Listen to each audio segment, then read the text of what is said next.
নমস্কার বন্ধুরা, আমার শাগুন শিশির চ্যানেলে সবাইকে স্বাগত। আর আমি আজকে বাইরের উনুনে রান্না করব।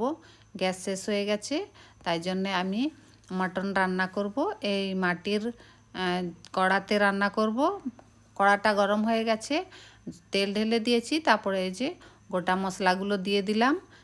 আর তারপরে এরপরে পেঁয়াজ দেওয়া হবে। এই যে কাটা পেঁয়াজ দিয়ে দিলাম। তারপরে বাটা পেঁয়াজও দেওয়া হবে। তারপরে আদা রসুন দেব।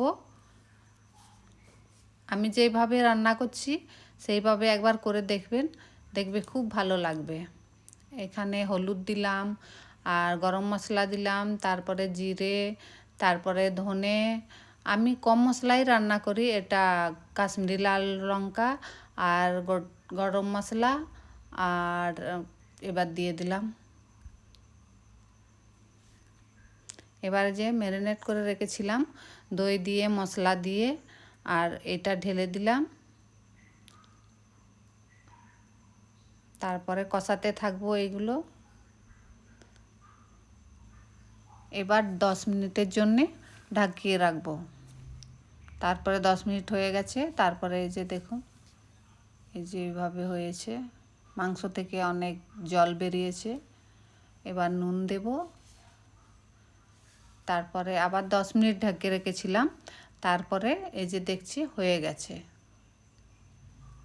এইভাবে যদি আপনাদের পছন্দ লাগে তাহলে আপনারাও এইভাবে করে দেখবেন, খুব ভালো লাগবে। তারপরে এর উপরে কাঁচা লঙ্কা দিয়ে দেব, কাঁচা লঙ্কা। তারপরে ধনে পাতা দেব।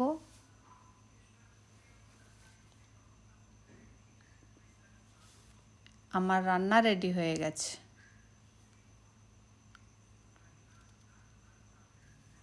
এই যে রেডি হয়ে গেছে। একটা শালপাতার খোলা তৈরি করেছিলাম, ওইটাতে বেড়ে বেড়ে দিচ্ছি। দেখুন কত দেখতে যেমন সুন্দর লাগছে, তেমন খেতেও খুব টেস্টি হবে। আমার পদ্ধতিতে একবার রান্না করে দেখবেন।